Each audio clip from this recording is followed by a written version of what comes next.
From the macabre minds of Laughing Devil Production comes another story from the Nightshade Diary. You know what that means. Check under the bed and make sure no one or nothing is there. Is the closet door securely shut? Then leave your disbelief behind, amp up your imagination, and hang on tight for another ride into terror and mystery. And like all good horror stories, just imagine it's a dark and stormy night. And remember, screaming like a little girl is permitted.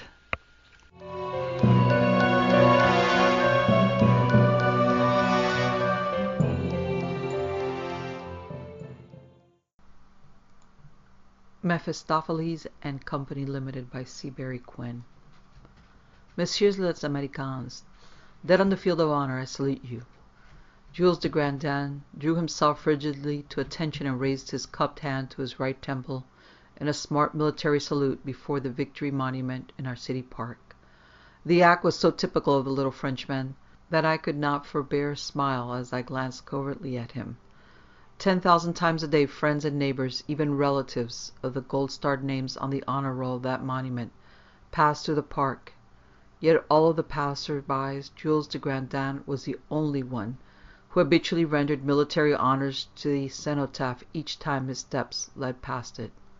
His sharp little blue eyes caught the flicker of my smile as we turned from the memorial, and the heat-lightning flash of resentment rose in them. "Ha! Do you laugh at my face, friend Trowbridge?" he demanded sharply. "Cordieu, I tell you, it would be well for your country if more persons paid honor to the brave lads who watered the fields of France with their blood that freedom might survive. So busy you are in this peaceful land that you have no time to remember the wounds and blood and broken bodies which bought that peace. No time to remember how the sale boche. Monsieur de Dieu, what have we here?" One of his white, womanish hands grasped me so sharply by the arm that I winced under the pressure. His free hand pointed dramatically down the curving, shrub-bordered path before us. "What?" I demanded. "What the deuce?" I swallowed the remainder of my question as my gaze followed the line of his pointing finger. A young woman in evening dress, tear-stains on her cheeks and stark, abject terror in her eyes, was running stumbling toward us. "Libre Gott!" she cried in a horrified whisper, shrill and thin-edged as a scream, then struggled for breath in a paroxysm of sobs and glanced frightenedly behind her. "Favorite un rat," murmured de Grandin wonderingly. "A woman of the Boche?" "Fraulein," he began, making a wry face as though the German words were quinine on his tongue. "Beat!" The result of his salutation was as forceful as it was unexpected. Throwing her hands before her eyes, as though to shut out a vision too terrible for mortal sight, the girl uttered a terrified, despairing shriek, swerved sharply away, and dashed past him with a bound like that of a rabbit startled by a hound. Half a dozen fear-spurred steps further down the path, her knees seemed to melt under her. She wavered uncertainly a moment, then collapsed to the pavement with a pitiful little moan, huddled in a lovely heap of disordered dark hair and disarranged costume, shuddered tremblingly, then lay still. "Pardonnez-moi, mademoiselle," de Grandin flung the girl's native tongue aside. "You seem in trouble. Is there anything—" He felt her wrist for a feebly fluttering pulse, then laid a tentative hand on her left breast. "Morbleu, Trowbridge, my friend," he exclaimed, "she has fainted unconscious. Assist me. We must take her home for treatment. I think—" "Excuse me, Zur." A thick-toned voice cut through the words as a big young man in dinner clothes emerged from behind a clump of shrubs with the suddenness of a jack-in-the-box popping from its case. "Excuse me, sir, but I know the young lady, and I shall be very glad to take her home if you would be so kind as to call me a cab. Ha! Do you say so?" The little Frenchman dropped the swooning girl's wrist and bounded to his feet, glaring up into the other's face with a fierce, unwinking stare. "Perhaps then, monsieur, you can tell us why mademoiselle is running through the park at this hour of night, and why she becomes unconscious on our hands, n'est-ce pas?" The stranger drew himself up with an air of sudden hauteur. "I am not obliged to you explanations make," he began. "I tell you, I know the young lady, and will—" "Nom d'un chat! This is too much!" de Grandin blazed. I make no doubt you know her entirely too well for her comfort, monsieur, and that you should demand that we return her over to you? Parbleu, it is the insult to our intelligence. It is... Look out, de Grandin, I cried, springing forward to intercept the sudden thrust the other aimed at my friend's face with a queer-looking, shining instrument. My move was a split second too late, but my warning shout came in time. Even as I called, the little Frenchman wrenched himself back, as though preparing to turn. A reversing handspring, both his feet flew upward, and his assailant collapsed to the grass with an agonized grunt, as the Grandin's right heel caught him a devastating blow in the solar plexus. "Trowbridge, mon vieux," he remarked matter-of-factly as he regarded his fallen foeman, "behold the advantage of la savate. At hand-grips I should have been as nothing against this miscreant. In the foot-boxing," he paused, and his little round eyes shone with a momentary flash of amusement. "There he lies. Come, let us convey mademoiselle to your office. I doubt not she can tell us something of much interest." Together we assisted the still fainting girl to the cross street and signaled a passing taxicab.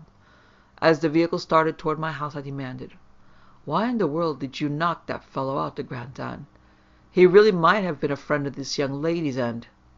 "The good God protect us from such friends," the little Frenchman cut in. "Attend me, if you please." As we turned away from the monument in the park, I did first see this woman. She was running in a zigzag course like a hare seeking to elude the pack, and I greatly wondered at her antics. "All Americans are a little mad, I think, but," he gave a short chuckle, "there's usually method behind their madness. That a young lady of fashionable appearance should run thus through the public park at a quarter to midnight seemed to be beyond the bounds of reason, but what I saw next gave me to think violently. Before she had gone a dozen steps, a man appeared from behind a patch of bushes and took off his hat to her, speaking words which seemed to cause her fright. She turned and ran toward the other side of the park, and another man arose from behind a bench, removed his hat and said something, whereas she flung up her hands and turned again, running towards us and going faster with each step. A moment before I invited your attention to her, a third man, morbleu, it was the same one I later caressed with my heel, addressed her. It was immediately afterward, as she came toward us with a great fear upon her, that I called your attention." I muttered. "He flirts?" "No," he negatived. "I do not think they were making the, how do you say it, mash on her? No, it was something more serious, my friend. Listen. I did behold the faces of the men who accosted her, and each face was as it had been aflame with fire." What? I shot back. "Aflame with... Whatever are you talking about?" "I tell you no more than what I saw," he returned equably. "Each man's face glowed with a light like that of a long dead carcass, which shines and stinks in the swamps at night. Also, my friend, I did perceive that each man reached out and touched her with a wand like that with which the so detestable rogue would have struck me, had I not spoiled his plan with my boot." "My dear chap, you're surely dreaming," I scoffed. "Men with fiery faces accosting young women in the public park, and touching them with magic wands? This is the state of New Jersey in the 20th century, not Baghdad in the days of the Caliph Haroun." He returned noncommittally. The flame of his match flared lambently as he set a cigarette alight. "Perhaps, my friend. Let us see what the young lady has to say when we have restored her to consciousness. Pardieu, I shall be greatly surprised if we are not astounded at her story." "Little ether, if you please," friend Trowbridge de Grandin ordered, when we had carried the swooning girl into my surgery and laid her on the examination table. "Her heart action is very slow, and the ether will stimulate." A deep-drawn, shuddering moan escaped from our patient's lips. It interrupted him. She feebly threw out her arms with a convulsive movement, as her lids fluttered a moment before unveiling a pair of cornflower blue eyes. "O God of heaven, I am lost, destroyed, hopelessly damned. Have mercy, Mary." Her lovely eyes, wide and shining with terror, gazed wildly about the room a moment, came to rest on de Grandin as he bent over her and closed in sharp dictation. She began again hysterically. But the Frenchman broke in, speaking slowly and mouthing the German words as though they had been morsels of overheated food on his tongue. Fraulein, you are with friends. We found you in trouble in the park a short time ago, and when you fainted we brought you here. If you will tell us where you live or where you wish to go, we shall be very glad. Yeah, take me, the girl burst out wildly. Take me away. Take me where he cannot get me. Almighty God, what do I say? How can I, the hopelessly damned, escape him, either in life or death? Oh, woe me! She knit her slender, nervous fingers together with a ringing, hopeless movement, turning her face to the wall and weeping bitterly. De Grandin regarded her speculatively a moment, twisting first one then the other end of his little blonde mustache. I think you would best be securing the restorative, friend Trowbridge, he remarked. She seems in great distress. Now, mademoiselle, he held the tumbler of chilled water and ether to the sobbing girl's lips and patted her shoulder reassuringly. You will have the kindness to drink this and compose yourself. Undoubtedly you have had many troubles, but here you are safe. Safe? Safe, she echoed with a hysterical laugh. I safe? There is no safety for me. No spot on earth or hell where he cannot find me. And since heaven is forever barred against me, how can I find safety anywhere? Morbleu, mademoiselle, I fear you distress yourself needlessly, the Frenchman exclaimed. Who is this so mysterious he who pursues you? Mephistopheles. So softly did she breathe the name that we could scarcely recognize the syllables. Huh? What is it you say? De Grandin demanded. Mephistopheles, the devil, Satan. I am possessed by him, sold and bound to him, irrevocably through time and all eternity. O miserable me! Alas, that ever I was born! She sobbed hysterically a moment, then regarded him with wild, piteous eyes. You don't believe me, she wailed. No one believes me. They think I'm crazy, but... Mademoiselle, de Grandin interrupted, speaking with a sharp, incisive enunciation of a physician addressing a patient who refuses to control her nerves. We have not said so. Only fools refuse to believe that which they do not understand. And Jules de Grandin is no fool. I've said it. If there's anything you would have us know, speak on, for we listen. He drew a chair up to the couch where the girl lay and leaned toward her. Proceed, mademoiselle. My name is Muller. Bertha Muller, the girl answered, dabbing at her eyes with a wisp of lace and cambric. I am from Vienna. A year ago I came here to accept a post as instructress to the children of Herr Andreas Hofer, who represents the Deutsche Rotofabrik Verein. The Grandin commented. This new country was so strange to me, she continued, growing calmer with her recital. Nowhere outside the house of my employer and a few of his friends could I find anyone who spoke my mother tongue. I was lonesome. For comfort, I used to sit in the park and watch the pigeons while I thought of Vienna, the old Vienna of the Empire, not the poverty-stricken city of the mongrel republic. An old lady, a beautiful, white-haired lady, came to sit on a bench near mine. She seemed sad and thoughtful, too, and one day, when she addressed me, my heart nearly burst with joy. She was a Frau Stoger, and like me, she came from Vienna. Like me, she had lost her nearest ones in the war our envious foes forced upon us. The Grandin twisted fiercely at the waxed ends of his little mustache, and something very like a snort of contempt escaped him, but he controlled himself with a visible effort and nodded for her to proceed. One afternoon, when I had told her how my noble brothers died gloriously at the Piave, the girl went on, she suggested that we go to a spiritualistic friend of hers and see if it were possible for us to converse with the beloved dead. I shrank from the suggestion at first, for Holy Church frowns on such attempts to pierce the veil heaven hangs between us and the blessed ones who sleep in the Lord, but she finally persuaded me, and we went to see the medium. Ah, the Grandin nodded understandingly. I suppose this Madame Medium told you most remarkable things? Nein, mein Herr, the girl negatively eagerly. That she did not. Me she would have no intercourse with. "Out of my sight and out of my house," she cried the moment I entered the room where she sat. "Begone, accursed woman! You are possessed of devils," she told me, and moaned and screamed until I had left the building. "Parbleu, this is of the strange unusualness," de Grandin muttered. "Proceed, mademoiselle. I listen."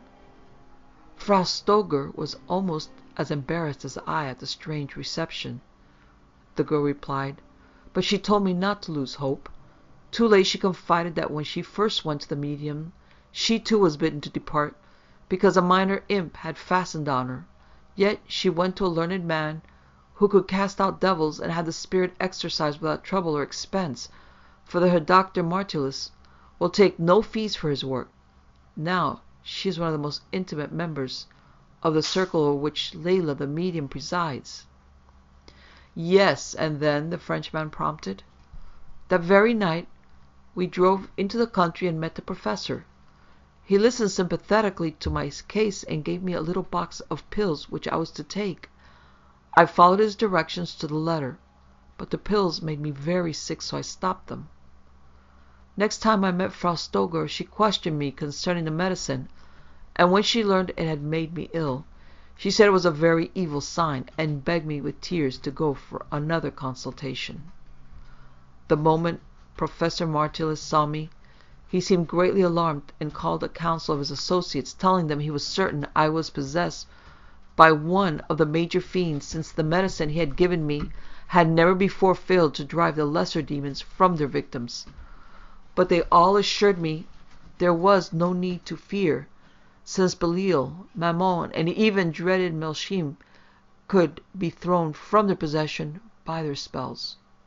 Only one demon was proof against them, and that one was Mephistopheles, the fiend of fiends, Satan's other self.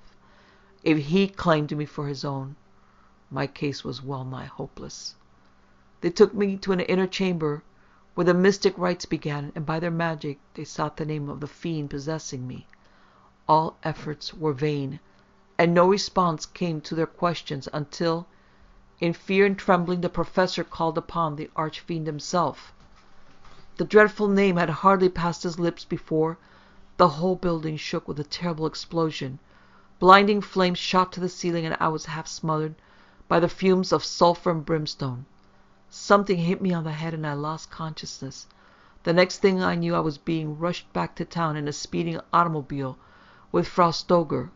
When I tried to snuggle up to her for comfort, she drew away from me and bade me never touch her or even look at her again.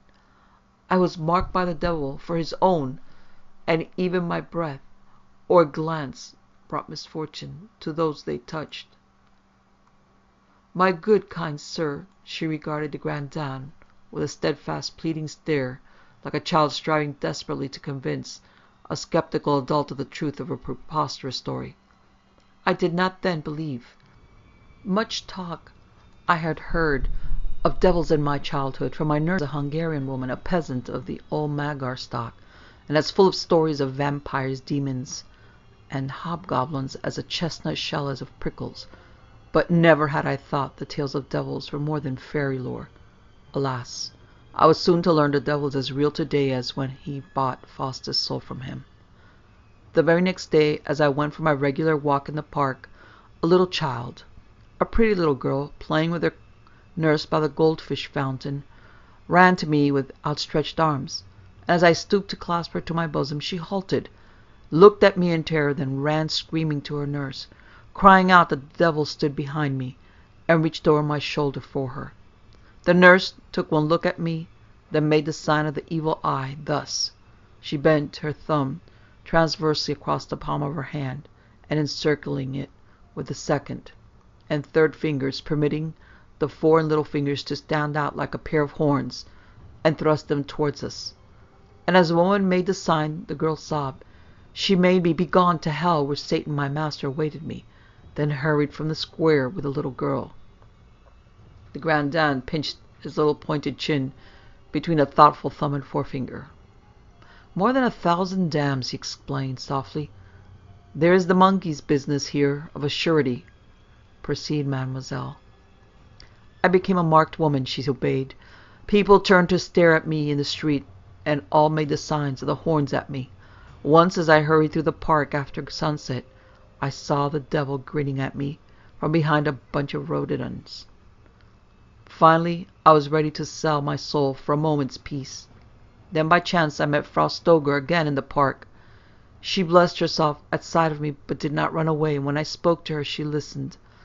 I begged her on my bended knees to take me to Professor Martullus once more to see if he could break Satan's hold from my wretched soul. That night I went to see the professor once more, and he told me there was 1 chance in 1,000 of my regaining my freedom, but only at the cost of the most terrible sacrifice of humiliation and suffering. When he told me what I should have to do, oh, do not ask me to repeat it. I was so horrified that I fainted, but there was no help for it. Either I must go through the ordeal he proposed, or be forever devil-ridden. At last he said I might hire a substitute, but that I must pay her $2,000. Where was I, a poor governess, almost a beggar, to obtain such a sum? It might as well have been $1,000,000. Frau Stoger suggested that I borrow it from my employer. He is wealthy, and she knew I had the combination to a safe and access to a book of signed checks, which he keeps in his library desk. When I refused, she laughed and said, "You'll be glad to do worse things than forge a check or steal some paltry jewelry before you're free, my dear." That was a week ago. Since then my life has been an earthly hell. Everywhere I have seen reminders of my dreadful fate. Children scream at sight of me. Women cross the street to avoid me. Men turn and sneer as I pass by. Tonight I attended a party at my employer's house, though I felt little enough like dancing. Finally, when I knew I must be alone or go mad, I went for a walk in the park. Menher, believe me, oh, please believe what I say. As I entered the square, the devil stepped from behind a patch of bushes and raised his hat to me, saying, "When are you coming to dwell in hell with me?" As he finished speaking, he stretched out his hand and touched me, and it burned like a white-hot iron. I was terrified at the apparition, but thought my nerves had played a trick on me, so I began to run. 50 feet further on, the devil rose up again, doffed his hat as before, and asked me the same question, and again he touched me with his fiery claw. I screamed and ran like a frightened cat from a pursuing hound, and just before I met you, the devil appeared to me a 3rd time, asked me the same question, and added, "I have put my mark on you 3 times tonight, so all who see you shall know you for mine." At that I went quite mad, Menher, and ran as I had never run before. When you stepped forward with your offer of help, I thought you were the fiend accosting me for a 4th time, and I must have fainted, for I know nothing more until I found myself here. "And how did the devil appear, mademoiselle?" asked de Grandin, edging slightly forward on his chair, his slender hands twitching with excitement. "Very like a man, Menher. His body was like that of a man in evening dress, but his face was the face of the foul fiend, and the horns which grew from his brow, and the beards and moustache on his face, were all aglow with the fires of hell. When he spoke in German." "I doubt it not," de Grandin agreed, sotto voce, then aloud. "And you say he touched you with his claw? Where?" "Here," the girl returned in a stifled whisper, laying a trembling hand on one bare shoulder. "Here, and here, and here." In quick succession her pointed finger touched her shoulder, her upper arm, and the white half-moon of her bosom, where the top of her bodice curved below her slender throat. "Sang d'un poisson! 1,000 pale blue roasters!" de Grandin exclaimed, between gasps of incredulity. At each place the girl indicated on her white skin there showed, red and angry, the seared, scorched soreness of a newly made burn, the crude design of a countenance of incomparable evil, a horned, bearded face, surmounted by the device of an inverted passion cross. Jules de Grandin regarded the bands on the girl's tender flesh with a wondering, speculative gaze. His lips pursed in a soundless whistle beneath the uprearing ends of his waxed moustache. His little round blue eyes seemed to snap and sparkle with flashes of light. At length, Name of an old and very immoral cockroach. This is abominable, he flared. Who and where is this medium of spirits? They call her Layla, the seeress, the girl replied with a shudder. Her atelier is in Tecumseh Street. She... Très bien, de Grandin broke in. You will return to her and tell her. I couldn't. I couldn't. The denial was a wail of mingled terror and repulsion. Nevertheless, Mademoiselle de Grandin continued, as though she had not interrupted, you will go to her tomorrow afternoon and tell her you have decided to hire a substitute to undergo the ordeal for you. Parbleu, but you will, he insisted as she made a half-frantic gesture of dissent. You will visit her tomorrow, and Dr. Trowbridge and I will go with you. We shall pose as new-found friends who have agreed to finance your employment of an agent, and you shall suffer no harm, for we shall be with you. Meantime, he consulted the tiny gold watch strapped to his wrist. It grows late. Come, Dr. Trowbridge, and I will take you to Monsieur Hoffer's house, and see you safely within doors. But, she protested, snatching at his jacket sleeve as a drowning person might clutch a rope. But, mein Herr, what of the devil? I'm afraid. Suppose he... A tiny network of wrinkles deepened suddenly about the outer corners of de Grandin's small, round eyes. From the side pocket of his dinner coat he produced a long-barreled French army revolver and patted its walnut stock affectionately. Mademoiselle, he assured her, should Monsieur le Diable manifest himself to us, I think we have here the fire necessary to fight him. Come, allons, let us go. Just what is your idea of mixing up in this nonsense? I demanded somewhat coolly as we drove home from returning Fraulein Müller to her employer's house. This looks like a plain case of hysteria to me, and what you expect to accomplish is more than I... Indeed, he answered sarcastically. The brands on Mademoiselle Müller's flesh, they too, were perhaps marks of hysteria? Well, I temporized, I can't exactly account for them, but you are like all other good, kind souls, who see no further than the points of their own noses and declare all outside that distance to be non-existent. He interrupted with a grin. No, no, Trowbridge, my friend. I fear you are unable to recognize the beans even when the sack has been opened for you. Consider, mon ami, think, negotiate, and reflect on what we have witnessed this night. Recall the details of the young lady's story, if you please. Does not her experience point to a marvelously organized criminal band, as plainly as a road map indicates the motorist's route? I think yes. Alone and friendless in a strange city, she meets a woman who claims to come from her own country, after she has been told first what that country is. Is that only happened so? I think no. The girl must have let slip the information that she has access to her master's safe and checkbook, and so she was deemed fitting prey for this criminal gang. Does not every step of her path of misfortune mark the trail these wicked ones followed to bring her to a state of desperation where she would be ready to commit larceny? What of the supposed demon who accosted her in the park tonight? She thought he was one, but I saw 3 men rise up from behind shrubbery and address her. I too saw their faces shine with fire, but it was not the fire of flame, as she believed. Manon, did I not say it was like the light given off by rotting carcasses? What then? The answer is simple. Me? I believe these 3 men, who seemed but one to her, wore false beards and eyebrows, masks perhaps, which were smeared with some sort of luminous paint, the better to simulate the popular conception of the devil and terrify a girl, already half insane with terror. Very well, let us proceed another step. The big young man who came upon us so suddenly, the man who claimed to know her, and would have borne her off had I not argued with him with the heel of the boot, did he too not speak with the accent of the German tongue, even as she does? Surely, beyond doubt, my friend, he was one of the 3 men with fiery faces who had addressed her a moment before, and who sought to take her from us when he thought we would rescue her. Another thing, I have noted the manners and customs of many men in many places, and I know the charms they employ against evil. What of that, you ask? This, I reply.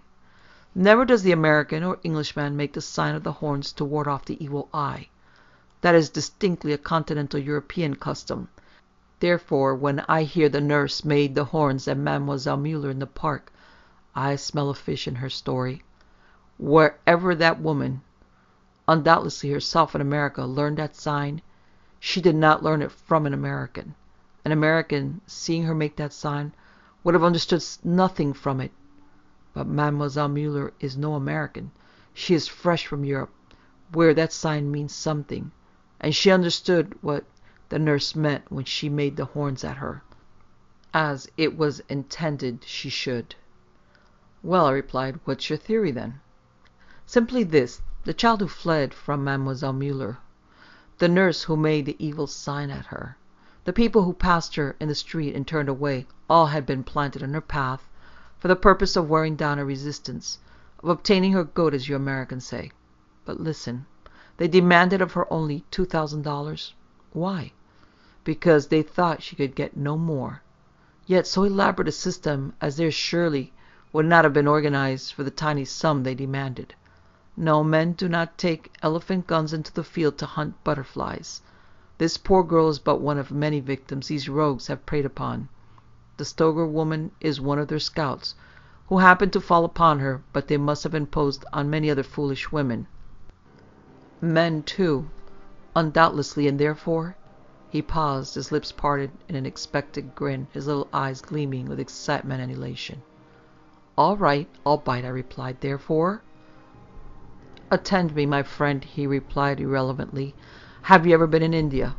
No. Very good. I will tell you things. In that land the natives are much plagued by tigers. Is it not so? So I've heard.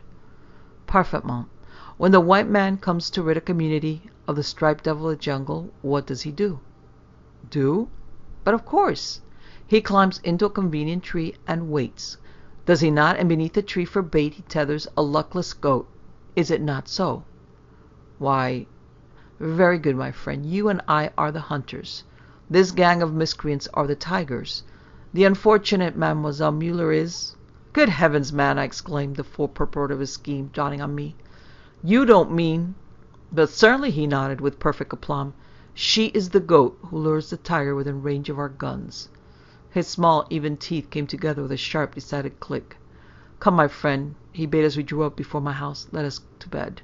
We shall have need of a good night's sleep for tomorrow, parbleu. I damn think we shall have much good sport before we take the pelts from off these two-legged tigers.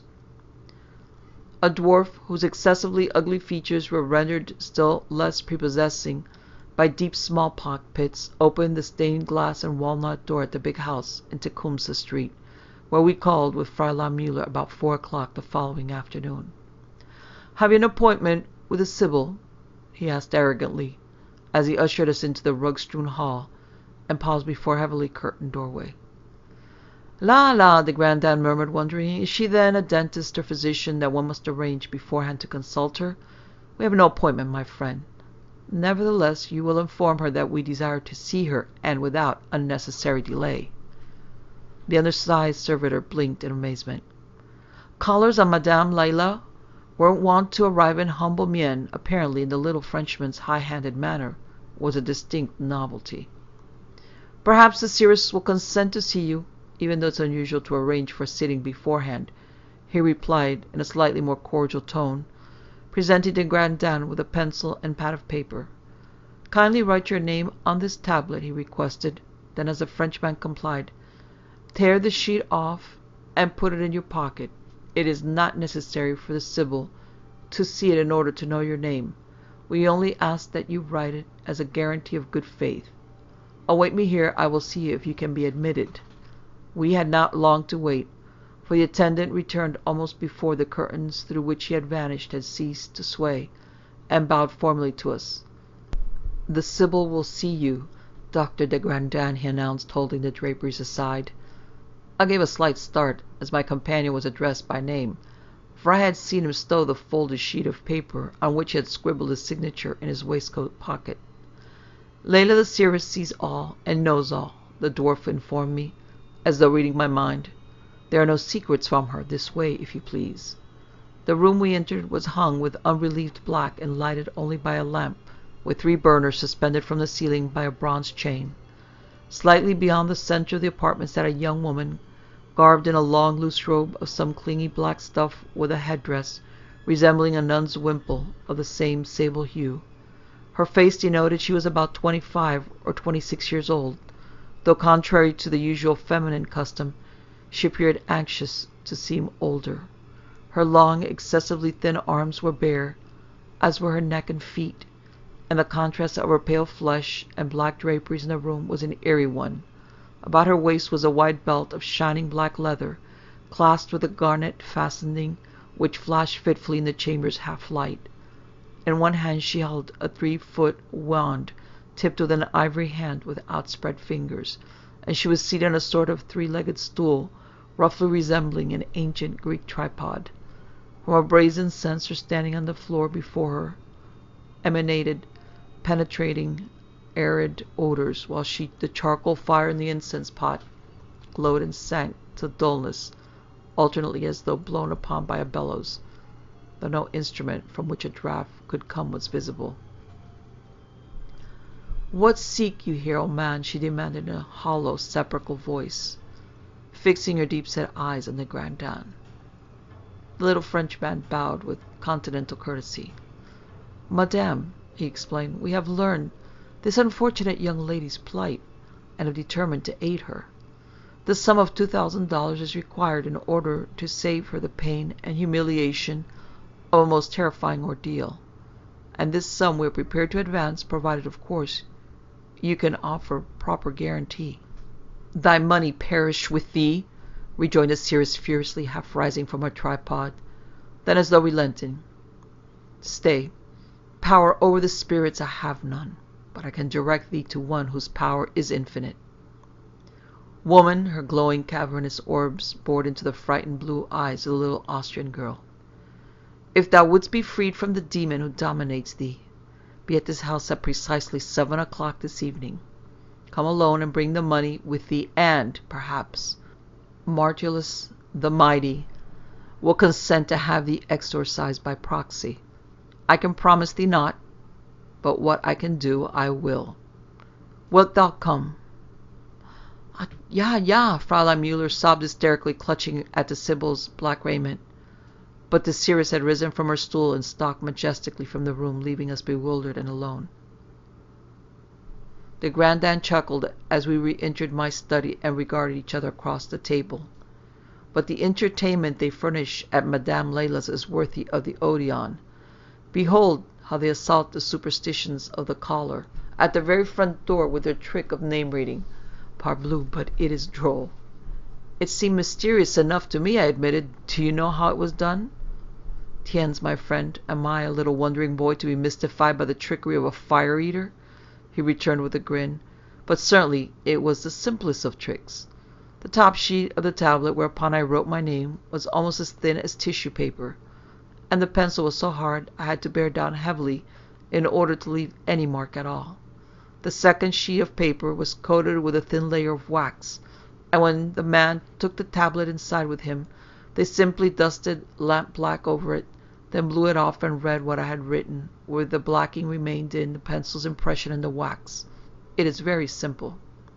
"Well," I exclaimed in astonishment, "what made the charcoal brazier glow and subside?" "Enough," he interrupted. "We have more to do than explain the cheap wonders of a cheap fortune-teller's establishment this afternoon. My friend, do you go for a walk, a nap, or a game of solitaire? Me, I have much to do between now and 7 o'clock. Be sure to have your car ready and waiting at the corner of Tecumseh and Irving Street at 50 minutes after 6, if you please. I go to perform important duties."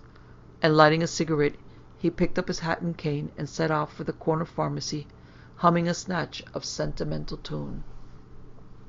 From the shelter of a convenient areaway, the Grandin and I watched the door of Leila's house as the city hall clock boomed out the hour of 7. Falteringly, plainly in a state bordering on collapse, but more afraid of turning back than of unknown dangers before her, Fraulein Müller mounted the mansion's wide stone steps and rang the doorbell timidly. As soon as the dwarf had admitted her, the Grandin leaped up the area steps and hastened across the street to the big black limousine parked before Leila's door. For a moment he fumbled about the car's gas tank, then sped back to where I waited and riveted his gaze on the portal through which Fraulein Müller had vanished. We had not long to wait. Almost before the Frenchman had regained his ambush, the big door swung open and Layla and the little Austrian girl emerged, descended the curving stairs, and entered the waiting limousine. There was a buzzing, irritable hum of the self-starter, the spiteful swish of the powerful motor going into action. Then with a low, steady hum, the car glided from the curb and shot down the street with surprising speed. "Quick, friend Trowbridge," de Grandin urged, seizing me by the hand and dragging me to the street. "To your car, haste, we must follow them." I gazed after the fleeing motor and shook my head.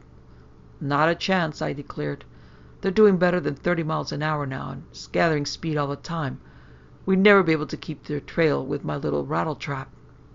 "My friend," he replied, piloting me across the street and fairly shoving me into my car, "Jules de Grandin is no fool.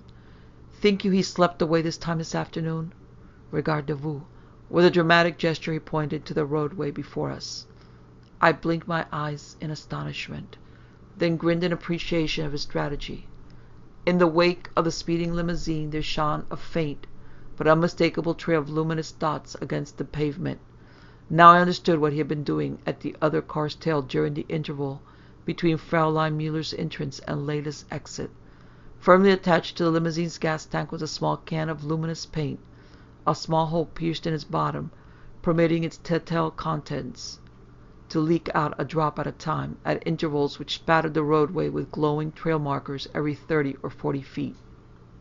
Through the city, over country roads, up hill and down, over viaducts, across stretches of low-lying marshes, through wide wooded areas, and between long undulating stretches of field ripe for harvesting, the chase continued. The mileage dial on my dashboard registered 45, 60, 65 miles before the car ahead swerved sharply from the highway, shot down a private lane, and entered the high, iron-grilled gateway of a walled estate. "Eh bien," remarked de Grandin, "here we are, of a surety. But where is it we are?" Parking our car behind a convenient copse of second-growth pines, we stole forward to reconnoiter the enemy's position. Our progress was barred by the tall iron gates, which had been securely locked behind our quarry. Through the grille-work of the barrier we could descry tall evergreens bowing and whispering with cemetery-like somberness on each side of a wide curving driveway, and between their ranks we caught momentary glimpses of the ivy-covered walls and white porch pillars of a large colonial-type residence. De Grandin gave the gate-handle a tentative shake, confirming our suspicion that it was firmly secured. "It would be wiser not to attempt scaling these bars, friend Trowbridge," he decided after an inspection of the iron uprights composing the grille. "The visibility would be too high, and I have no wish to stop, or even to impede, a bullet. Let us see what opportunities the walls afford." We drew back from the entrance and walked softly along the strip of grass bordering the wall space, seeking a favorable location for swarming up. "Why not here?" the Frenchman suggested, halting at a spot where the ivy grew thicker than elsewhere. "I will go first. Do you keep a sharp lookout to the rear." Pulling his jacket sleeves upward with a quick, nervous jerk, he laid hold of the clinging vines, braced his feet against the bricks, and prepared to swing himself upward, then paused abruptly, casting a hasty glance over his shoulder. "Quick, friend Trowbridge, to cover!" he urged, suiting action to his warning and dragging me to the shelter of a nearby bush. "We are observed." Hand on pistol, he crouched alertly, while the light, barely audible step of someone advancing through the thicket sounded nearer and nearer, on the carpet of early fall leaves dying on the grounds about the tree roots. "Dieu de Dieu!" he exclaimed with a noiseless chuckle, as the stranger emerged from the thicket. A pussy. A big black and white tomcat, returning from an evening's hunting or love-making, strode forth from the undergrowth, tail waving proudly in air, inquisitive green eyes looking now here, now there. The creature paused a moment at the wall's base, gathered itself for a spring, then leaped forward with feline grace, catching the clustering ivy strands with gripping, claw-spiked feet, and lifted itself daintily to the wall-top, poising momentarily before making the downward jump to the yard beyond. De Grandin stepped from his hiding place and prepared to follow the cat's lead, but started back with an exclamation of dismay as the brute suddenly emitted an ear-piercing yell of fear and agony, rose like a bouncing ball, every hair in its body stiffly erect, then catapulted like a hurled missile to the earth at our feet, where it lay twitching and quivering. "Sacre-Saint Dumpain," the Frenchman murmured, creeping forward and examining the rigid feline by the light of the electric torch. It was stone dead, yet nowhere was there sign or trace of any wound or violence. He commented, reaching out a tentative hand to stroke the dead animal's fur then. "Par la barbe d'un petit bonhomme." The hair was still bristling from the creature's hide, and as the Frenchman's fingers slipped over it, a sharp crackling sound, accompanied by tiny sparkling flashes, followed him. I wonder. Probably it is," he declared. Turning on his heel, he hastened to the place where our car lay hidden, rummaged under the seat a moment, and dragged out the rubber storm curtains. "Mordieu, my friend," he informed me with one of his elfish grins as he dragged the curtains through the underbrush. "Never could I work one of those tops of the one, man, but I think me these curtains come in handy for this, if for nothing else." Once more bracing his feet against the wall, he drew himself up by the strong ivy, hung a moment by one hand while with the other he tossed the rubberized cloth across the top of the wall, then hoisted himself slowly, taking care to let his fingers come in contact with nothing not covered by the auto curtains. "Up, friend Trowbridge," he extended his hand to me, and drew me beside him. "But have a care, keep upon the curtain, for your life," he commanded, as I gained the wall's top and played the beam of his pocket flash along the bricks beside us. Running along the wall top were 4 parallel wires, each supported at intervals of 20 feet or so by little porcelain insulators. But for the warning we received when the cat was killed, and the Grandin's forethought and fetching the rubber curtains, we would surely have been electrocuted the moment we scaled the wall, for the wires were so spaced that contact with at least one of them could not possibly be avoided by anyone attempting to scramble across the top. Taking advantage of the ample shelter afforded by the great trees, we stole across the wide lawn and brought up the house without incident. Nowhere was there any trace of occupancy, for all the windows were darkened, and save for the night wind soughing through the towering evergreens, the place lay wrapped in graveyard silence. By a side door we found the big black car, which had brought Layla and Fraulein Müller. Working rapidly, de Grandin unfastened the twisted wires with which the can of luminous paint was attached to the gas tank, and tossed the nearly empty tin into an adjacent flower bed. This done, he considered the big machine speculatively a moment, then grinned like a mischievous boy about to perpetrate a prank. "Why not? Pour l'amour de Dieu," he demanded with a chuckle as he drew a wicked-looking case-knife from his pocket and made 4 or 5 incisions in each of the vehicle's balloon tires close to the rims. As the air fled, hissing from the punctured tubes, he turned away with a satisfied laugh. "Nom d'un canard, but they shall blaspheme most horribly when they discovered what I have done," he assured me as we continued our circuit of the house. The tenants evidently placed implicit faith in their electrified wall, for there seemed no attempt to bar ingress once the intruder had managed to pass the silent sentries on the wall top. An unlatched window at the front of the building invited us to push our explorations further, and a moment later we had let ourselves in, and guided by cautious flashes from the Grandin's pocket light, were creeping down a wide central hall. "Now, my friend," the Grandin whispered, "I wonder much which way leads to Shh." He paused abruptly, as a quick nervous step sounded at the hall's further end. There was no time to reconnoiter the position, for the beam of our flashlight would surely betray our presence. Some 4 paces back, we had passed the doorway, and shutting off his light, the Grandin wheeled in his tracks, grasped my arm, and dragged me toward it with all speed.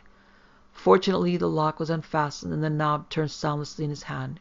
Grasping his revolver, he took a deep breath, motioned me to silence, swung the door back, and stepped softly into the room. Darkness, black and impenetrable as a curtain of sable velvet, closed about us as we crossed the threshold. Dared we flash our light? Was there anyone hidden behind that veil of gloom, ready to pounce on us the moment we disclosed our position? We rested a moment, silently debating our next move, when Doctor! Dr. Martulis, a weak feminine voice quavered from the room's further end. I'll sign the paper. I'll go through the ordeal, only for pity's sake, let me out. Don't let him visit me again. Oh, I'll go insane if he comes again. Truly I will. Huh? What is this? De Grandin demanded sharply, as he stepped forward in the dark, then pressing the switch of his flashlight. Cordieu! Pardonnez-moi, madame! He shut the light off abruptly, but in its momentary beam we had beheld a sight which brought a gasp of astonishment to our lips. Tethered to the wall by a heavy chain and metal collar locked around her scrawny neck, new save for a pair of broken felt house slippers and a tattered and much-soiled chemise, thin to the point of emaciation, a woman crouched sobbing and whimpering on the floor. She was no longer young, and almost certainly she had never been lovely, but her voice, for all its burden of misery and terror, was low-pitched and cultured, and her pronunciation that of a person of refinement. Your pardon, madame, de Grandin repeated, taking another step toward the wretched captive. We did not know you were here. Who are you? Huh? Aren't you Dr. Martulis? Oh, if you aren't, please take me away from this dreadful place. They've chained me to the wall here like a mad dog and... Pardon me, madame, de Grandin interrupted, but who are you? Amelia Meitinger. Teeth of the devil! Not the Mademoiselle Meitinger who disappeared from her home a month ago, and... Yes, I am she. A woman called Layla the Seeress brought me here one night. I don't know how long ago it was. She told me I was possessed of a devil, and Dr. Martulis could cure me. I'd been suffering terribly from rheumatism, and the doctors hadn't been able to help me much. And she said it was an evil spirit which plagued me. When they got me here, they told me it was Mephistopheles himself who possessed me, and that I'd have to undergo a terrible ordeal by fire if I were ever to be rid of him. I could have hired a substitute, but she wanted $10,000, and I refused to pay it.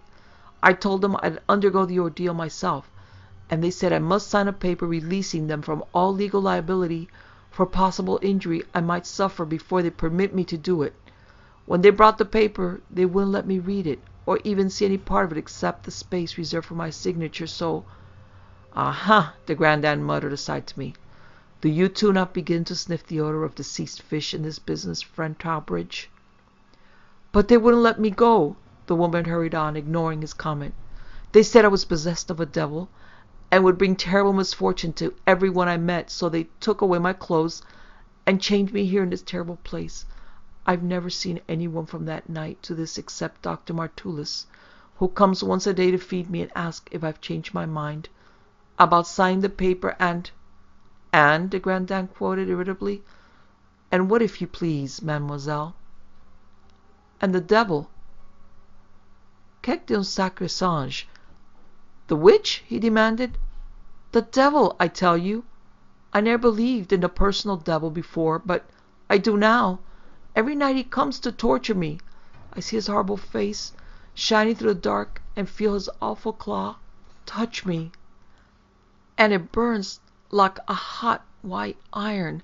Oh, I'll go mad if I haven't done so already. She gasped laboringly for breath, then, as if a thought had suddenly struck her. You mentioned my having disappeared? I didn't tell anybody I was going to Layla's that night. I was ashamed to have it known I'd consulted a fortune-teller, but you said I'd been missed. Do the police know about me? Are you from headquarters by any chance? Will you save me? Oh, please take me away. I'm wealthy. I'll pay you anything you will ask, if only... One moment, mademoiselle. Grandin cut off her torrential speech. I desire to think. He remained immersed in thought a moment, then murmured softly, as though meditating aloud. Parbleu, I see it all now. As usual, Jules de Grandin was right. This is a gigantic conspiracy, a sort of Mephistopheles and Company Limited. Yes, pardieu, limited only by these villains' capacity to invent devilish tricks to defraud defenseless women. Mordieu, this is infamous, this is monstrous. This must not be permitted. Me, I shall...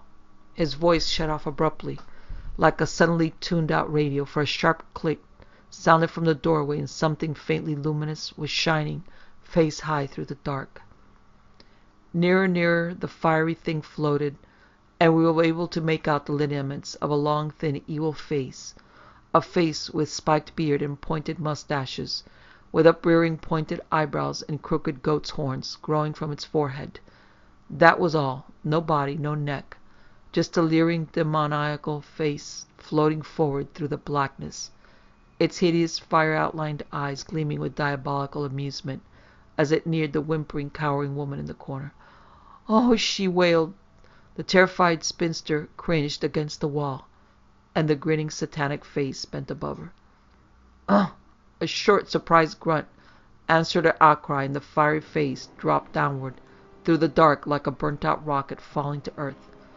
"Behold Satan's assistant, mon ami," de Grandin commanded, a note of fierce elation in his whisper, as he switched the beam of his pocket flash on the prostrate form at our feet.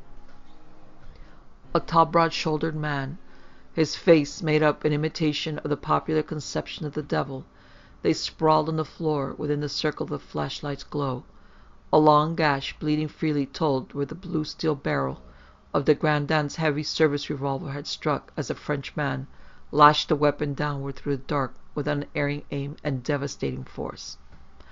"Ah, bien, my friend, we have met again, it seems," de Grandin remarked as he snatched away the make-up from the fellow's face and surveyed his features in the electric light. I started with surprise as I gazed into the unconscious one's countenance.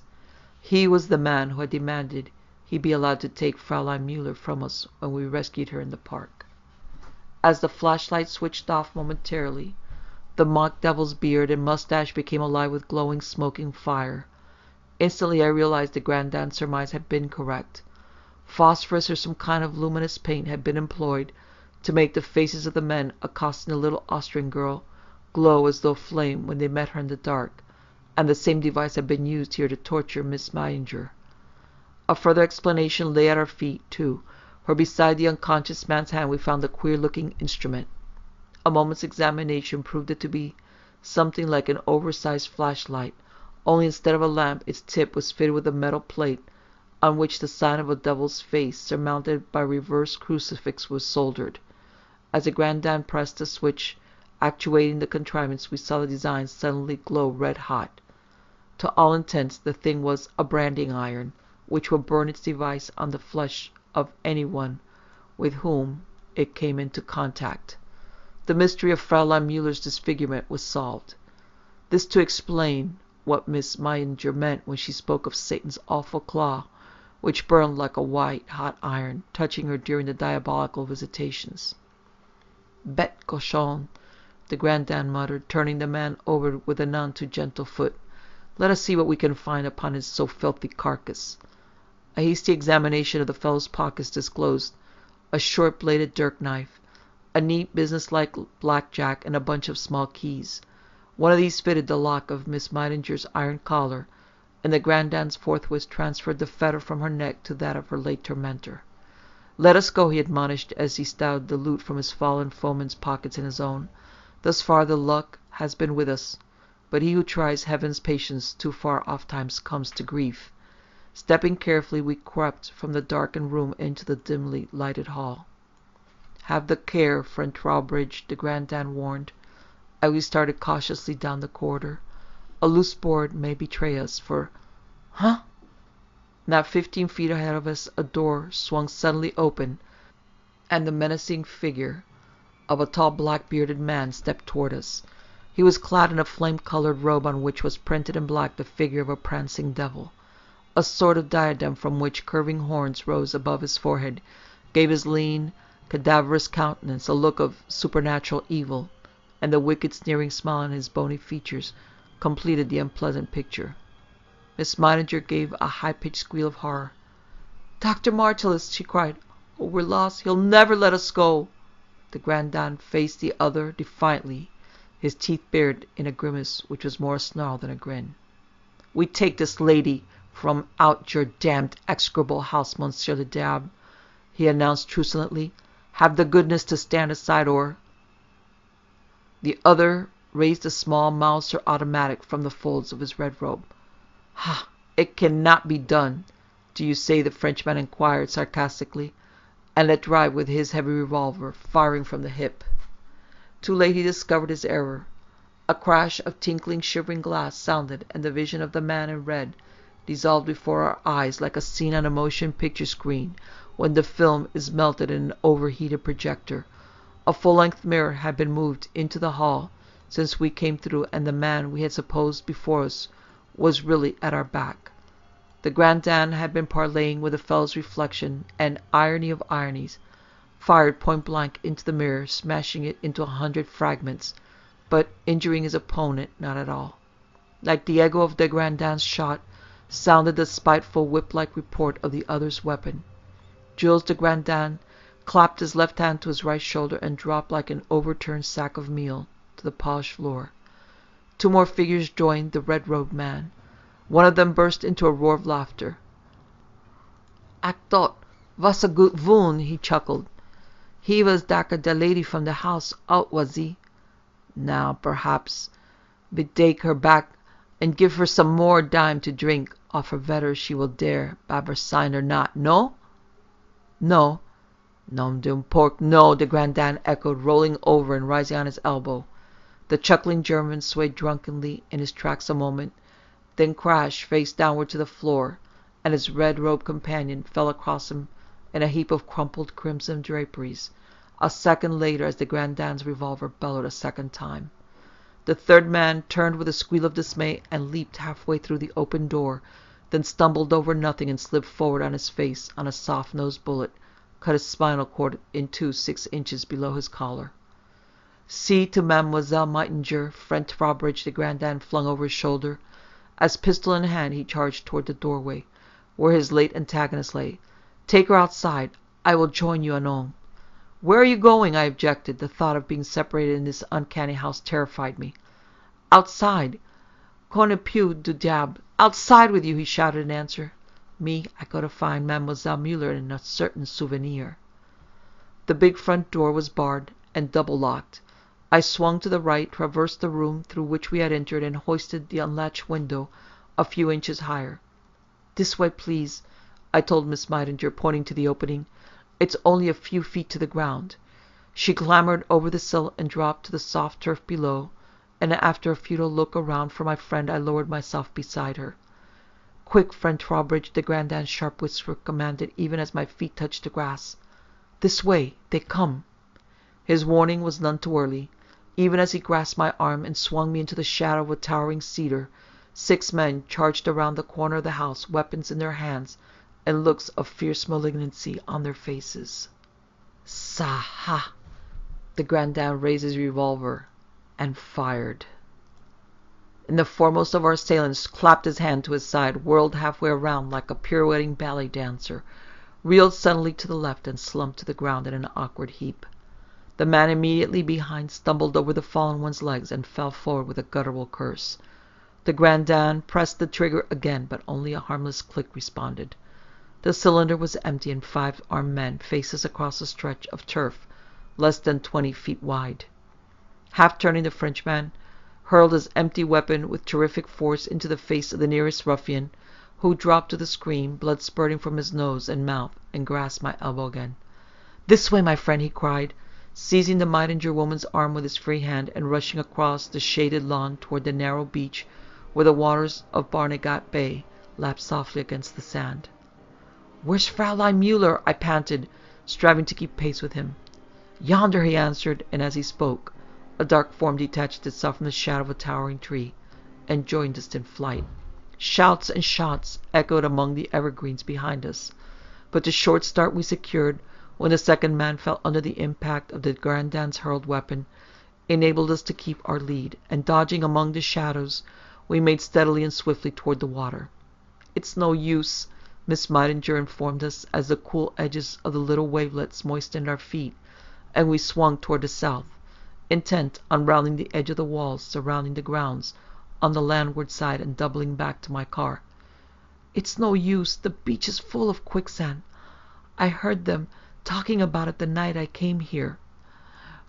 One of their cows wandered down to eat the seagrass and was sucked under before they could save her." "On," my friend de Grandin answered, through clenched teeth, for the strain was beginning to tell on him. Better to perish in the quicksand than fall prey to those assassins. We dashed along the waterline, heading for the beach beyond the wall, and a chorus of triumphant shouts followed us. Our pursuers had noted our course and made certain we rushed to our doom. Parbleu, what a chase! De Grandin laughed, pantingly, suddenly dropping to the sand and unfastening the lacings of his shoes. Yes, and it's not over yet, I reminded him. They'll be on us in a moment. What's the idea? Going paddling? Observe me, my friend, he replied, as he drew off his pale mauve socks and took shoes and stockings in hands, running barefoot ahead of us across the sands. Follow where I lead. He advanced along the beach with long swinging strides like those of a Canadian voyeur sweeping over a winter adrift on his snowshoes.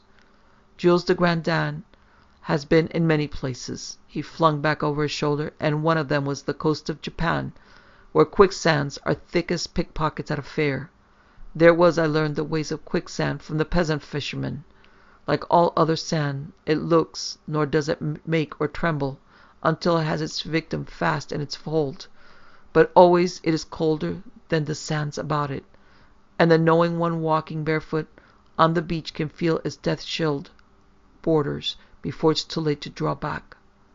Careful! To the right, my friend!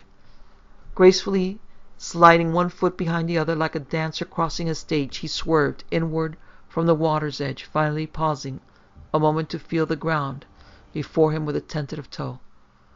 Très bon. Proceed. The quicksands reach no further here, he announced, stepping forward with a confident stride. Following his careful lead, we proceeded the better part of 100 yards, when a sudden outcry behind us made me look around apprehensively. Infuriated by the sight of our escape, and assuming that because we had not perished the beach was safe for them, 4 of our enemies were rushing pell-mell after us, the starlight glinting evilly on the weapons brandished over their head. "Hurry, de Grandin," I urged. "They'll be up with us in a moment." "Will they indeed?" he replied with cool indifference, seating himself on the soft sand and beginning to don his socks and shoes in a leisurely manner. "When they reach us, my friend, I shall be ready for them, I assure you." "But," I remonstrated, "but, good Lord, man, here they come!" "Yes," he answered, lighting a cigarette. "If you will trouble to look around, I think you will say, 'There they go.'" Looking down the beach, I saw the 4 pursuers hurrying forward, running 4 abreast like a squad of soldiers going into action. Suddenly the man to the left stumbled awkwardly like a person descending a flight of stairs and coming to the end before he was aware of it. He faltered, raised his forward foot as though feeling for support where there was none, and grasped the man next to him. The second man staggered drunkenly in the frenzied hold of his companion, floundered bewilderedly. A moment all 4 of them were doing a clumsy, grotesque dance, reeling from side to side, swaying back and forth, raising their arms spasmodically as though grasping at non-existent ropes dangling before them. But oddly they seemed shrinking in stature, growing shorter and shorter, like inflated mannequins from which the air is slowly escaping. They were melting like bits of grease thrown into a heated frying pan. I shuddered in spite of myself. Even though they were conscienceless minions of a conscienceless master, stealers and torturers of defenseless women, I could not repress a feeling of nausea as the last of the 4 heads sank like a corkless bottle flung into a stream. A jet of sandy spray shot up from the level beach. A hand, opening and closing in a paroxysm of terror and despair, rose above the rippling sands. Then all was still. The pale stars blinked unconcernedly down upon the bare stretch of smooth, unruffled beach and lapping, whispering water.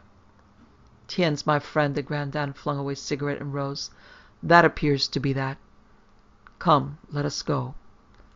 "I can understand your wanting to rescue Fraulein Müller, de Grandin," I remarked as we started on our homeward journey, with the 2 women snugly stowed in the rear seat of my car. "But what was that remark you made about getting a souvenir when you left me in the hall?" The little Frenchman's small white teeth gleamed under the line of his sharply waxed mustache, as an elfish smile spread across his face. "Friend Trowbridge," he confided, "I have visited many interesting places in your so interesting country, but never yet have I lodged in a jail, nor am I wishful to do so. Think you I risked good money when I entrusted Mademoiselle Müller to those villains' care? Not I. I procured $2,000 in counterfeit bills, with which he was to pay the wretches, and faithfully did I promise to return those notes to the police museum when I should have finished with them. It was to make good that promise that I left you in the hall." "And Fraulein Müller? Had they released her when you found her?" I asked. He suppressed a yawn. "Not quite," he returned. "They had her bound in a chair, and the lady called Layla was standing guard over her with a wicked-looking knife when I entered.